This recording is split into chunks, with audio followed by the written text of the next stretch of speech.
Campanha de evangelização. Estou aqui para trazer um recado à Igreja Brasileira, à Igreja Assembleia de Deus. Olha, nós hoje somos salvos em Cristo Jesus, mas isso foi fruto do plano da salvação estabelecido por Deus na eternidade. Porque com o pecado, o homem se tornou escravo, se tornou preso, abriu legalidade para Satanás prender as pessoas no reino das trevas. Mas um dia, quando aceitamos Jesus, nós nascemos de novo. A Bíblia diz que Ele nos tirou da potestade das trevas e nos trouxe para o reino do Filho do seu amor. Mas isso foi possível porque alguém levou a mensagem da salvação para nós. Agora, como filhos de Deus, temos a obrigação de levar essa mensagem para outras pessoas que se encontram presos como estávamos em outra época. Por isso eu quero conclamar você, Igreja Assembleia de Deus do Brasil, você, professor da escola dominical, você, aluno, você, irmão, você, irmã, todos nós temos essa obrigação de levar a mensagem do Evangelho, onde quer que estejamos, na feira livre, na escola, na universidade, no trabalho, na rua, na vizinhança, na reunião de bairro, em qualquer lugar, você tem que testemunhar e levar pessoas a Cristo. Eu quero chamar a atenção principalmente dos estudantes universitários. Você está na universidade e tem a grande oportunidade de influenciar nos destinos dessa nação, porque você convive com pessoas que serão os futuros dirigentes desse país. Ali terão pessoas que você nunca mais vai ver depois de formado. Pessoas que serão médicos, serão juízes, serão desembargadores, serão políticos, que vão influenciar nos destinos dessa nação. Se essas pessoas forem alcançadas pela missão do Evangelho, pela mensagem transformadora de Jesus, nós teremos uma nação alcançada pela cosmovisão cristã. Nós vamos estar decididamente colaborando com Deus e participando do plano da salvação e redenção da humanidade. Conto com você. Acesse www.editoracpad.com.br/evangelização, uma campanha CGADB e CPAD.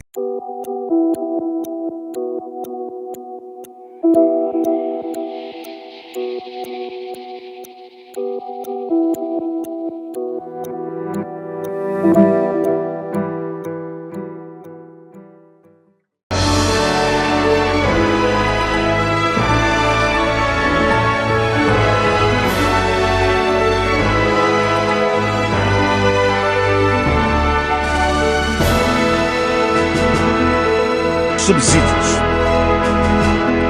Lições Bíblicas Jovens. Lição 7. A chamada e purificação do profeta. A paz do Senhor, meu caro telespectador. Estamos indo agora para a 7ª lição da Escola Bíblica Dominical de Jovens, editada pela CPAD, e o título da lição é A chamada e purificação do profeta. É um dos textos mais bonitos do livro de Isaías, um dos mais pregados, um dos mais conhecidos também. Quem nunca ouviu essa frase, que traz também o nome do livro, né? Eis-me aqui, envia-me a mim, é uma das frases mais famosas que o profeta Isaías usa e famosa exatamente por ser tão disseminada e falada, né? Quase que todo mundo que conhece um pouco de Bíblia conhece essa frase do profeta Isaías. E entre nós pentecostais é uma frase também muito divulgada, uma frase muito querida, porque é justamente aquilo que o Evangelho faz em nós. Quando nós aceitamos o Evangelho, nós somos enviados, né, em nome de Deus para o mundo para proclamar o seu Evangelho. Por isso essa frase, então, tem uma importância tão grande. E a chamada do profeta, nesse texto tão conhecido, no tópico número 1, nós falamos sobre a visão santa, né?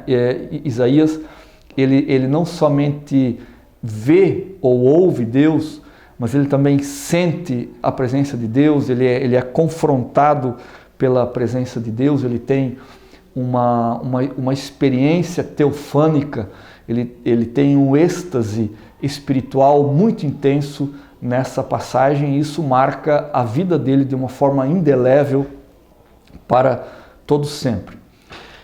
E notem que essa experiência que Isaías tem ela se dá justamente no momento em que morre o rei Uzias, e Isaías provavelmente era primo do rei Uzias, pelo que ele tinha muito acesso ao palácio, e como já dissemos em outra ocasião, ele também era o cronista oficial do rei Uzias, portanto ele tinha as suas benesses palacianas, ele tinha os seus confortos, as suas regalias por viver no palácio. Ele tinha um bom emprego no palácio, digamos assim, e quando o rei Uzias morre, dá a impressão de que esse mundo de Isaías entra em crise, né? Isaías entra em profunda crise emocional, tanto pela perda do primo, mas também por uma provável instabilidade em sua relação de emprego, visto que ele vivia no Palácio Real. E diante dessa crise, então, ele vai para o templo, e é justamente no templo aonde ele tem essa extraordinária e magnífica visão da parte de Deus. Este assombro e terror majestoso que toma conta de Isaías. Notem que são, ao mesmo tempo, duas grandezas diferentes uma da outra.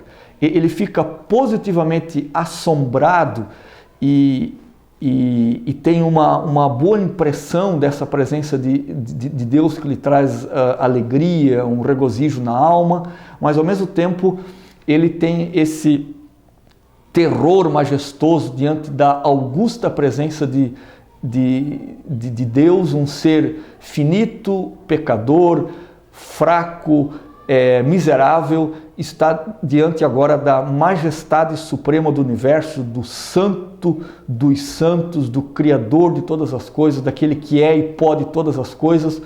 Enfim, Isaías está diante de um contraste imensurável, um contraste que humanamente não tem uma lógica de explicação, uma mera criatura vulnerável diante do seu Criador, o Deus extremamente poderoso para fazer qualquer coisa. E é justamente isso que causa esse espanto extraordinário em Isaías, porque ele está diante dessas duas grandezas de Deus de uma vez só. E no hebraico, essa palavra glória, kabod, né, que tem o seu sentido para o português também, poderíamos chamar a glória de carga, de energia, enfim. Isaías e todo o templo são envolvidos nesse assombro e terror majestoso, os quais eles têm acesso enquanto estão ali no templo. E além dessa visão magnífica, dessa presença magnífica e de tudo o que Isaías está sentindo na presença do Todo-Poderoso, ainda ele ouve a voz dos querubins, e querubim aqui tem o sentido de incandescente, e se nós olharmos para o fato de o querubim mais adiante tomar a tenaz e tirar uma brasa viva do altar, também incandescente, ou seja, o ser incandescente toma uma brasa incandescente e purifica os lábios do profeta. E esses querubins, eles estão dizendo: Santo, Santo, Santo é o Senhor dos exércitos, toda a terra está cheia da sua glória. Então, todos os sentidos físicos de Isaías são tomados por esta augusta presença. Tudo que há em volta de Elias é tomado por esta presença, de formas que ele tem reações extraordinárias e extremas que um ser humano pode ter.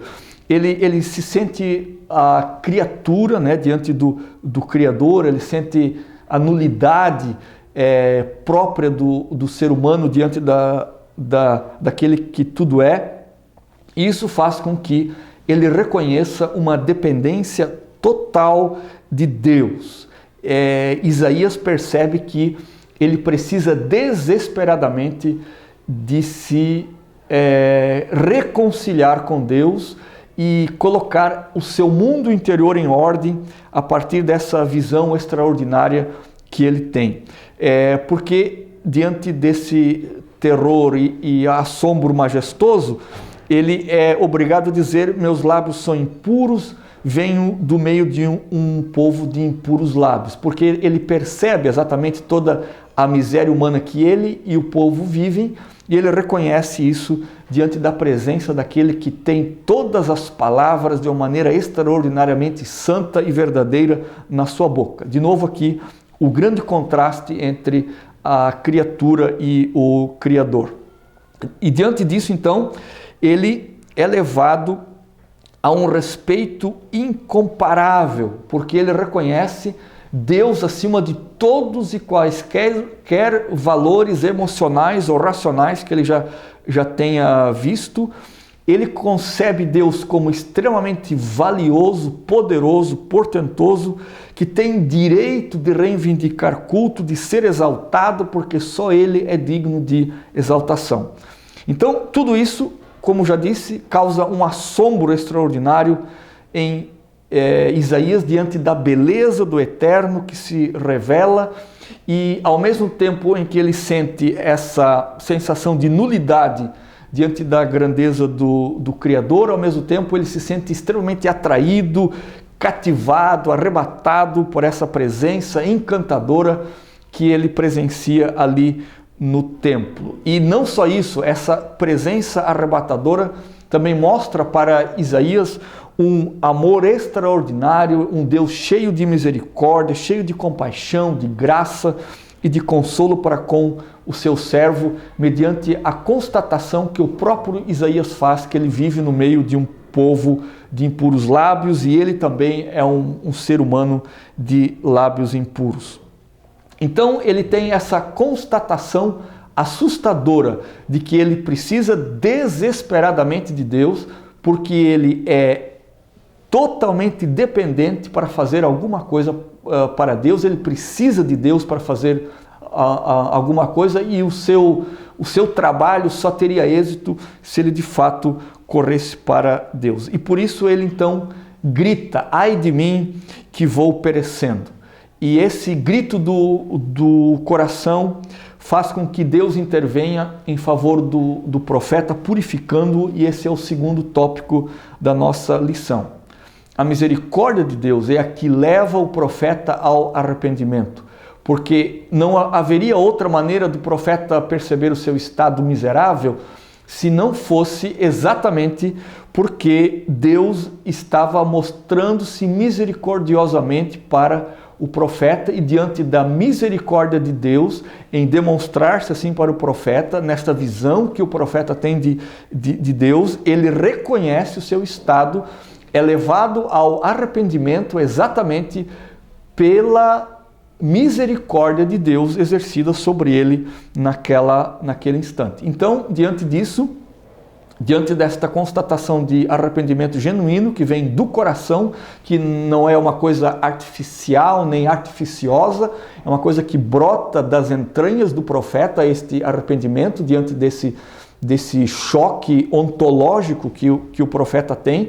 E Deus então ordena ao querubim que tome da brasa viva e toque nos lábios do profeta, e o querubim declara então que o profeta tem os seus lábios purificados. E esta ação que o querubim toma tira toda a culpa e remove todo o pecado, perdoa todas as transgressões do profeta e torna ele agora apto a exercer um grande trabalho e um grande ministério para Deus. Notem que, provavelmente, esse capítulo 6 de Isaías, que nós estamos tratando nesta lição 7, ele provavelmente é justamente o que antecede todas as demais profecias de Isaías.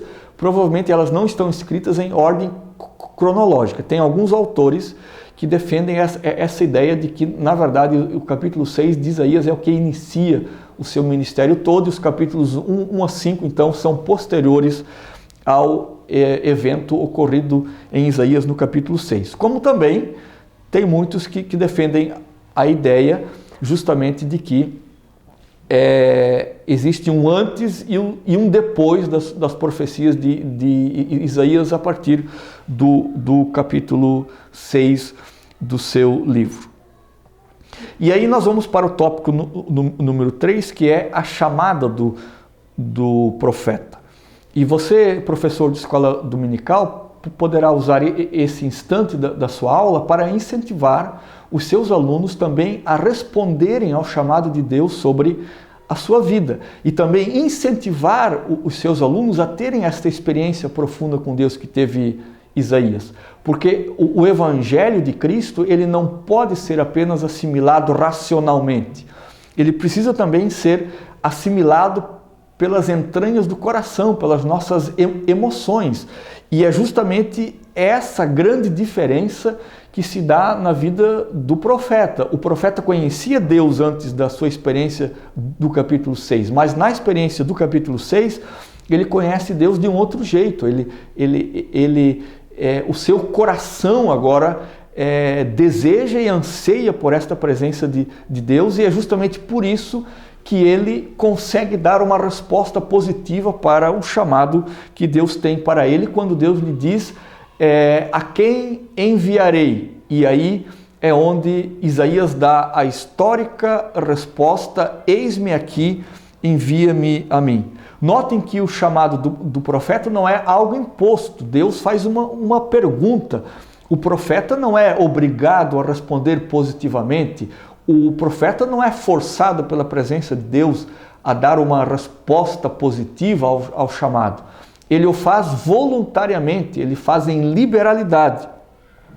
Mas esta liberalidade, digamos, é uma liberalidade constrangedora diante desta presença extraordinária, deste amor e misericórdia de Deus que se revelam para o profeta. E diante disso, então, depois da brasa tocar os seus lábios e ele responder positivamente ao chamado de Deus, ele está pronto para ser enviado ao povo rebelde de Israel, um povo que não queria muita coisa da parte de Deus. E notem que o profeta não vai ter muitos resultados. No próprio capítulo 6 do seu livro, Deus orienta o profeta de que não é para ele ficar esperando os resultados do povo, porque o povo vai endurecer ainda mais o coração dele, mas isso não significa que o chamado do profeta fracassou. Deus está orientando o profeta antecipadamente para que depois ele não se frustre diante das negativas que o povo estava tendo diante da grande chamada que Deus estava dando para o profeta Isaías. Então ele está pronto, ele atende ao chamado de Deus. Deus diz para ele que o seu resultado não seria um resultado muito positivo, mas ao mesmo tempo Deus lhe dá uma ponta de esperança extraordinária que está lá no final do capítulo 6 do seu livro. Deus diz para ele que dos tocos decepados e queimados, referindo-se assim à destruição de Israel quando fosse para o cativeiro, como consequência da desobediência das profecias que Isaías estava dando ao povo, de todos os chamados que Deus estava dando ao povo, desse tronco decepado e queimado, Deus faria brotar um renovo para Israel. E é essa ponta de esperança que Isaías se apega para continuar profetizando. Porque mesmo não entendendo direito, Isaías crê que esse tronco santo, do qual sairia uma grande e portentosa floresta, digamos assim, para a glória de Deus, seria um remanescente santo de Israel. E esse tronco também, ele aponta para Cristo, o verdadeiro Israel, o Israel que nunca pecou, o Israel que nunca errou, aquele que Deus enxerga com plena perfeição, porque é justo.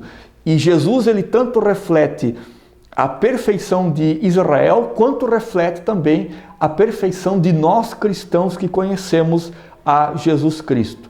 Portanto, o tronco santo que Deus fala para Isaías no final do seu capítulo remete à grande obra redentora de Cristo e também a perfeição que haveria na pessoa de Cristo, como que tirando toda a frustração do profeta diante da incapacidade que ele teve de trazer o povo de volta para Deus, mas no final da história Deus triunfaria, porque um tronco santo, uma santa semente sobraria e essa semente traria vida e vida em abundância.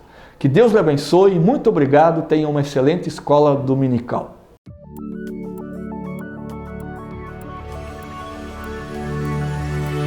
CPAD, a editora da Escola Dominical.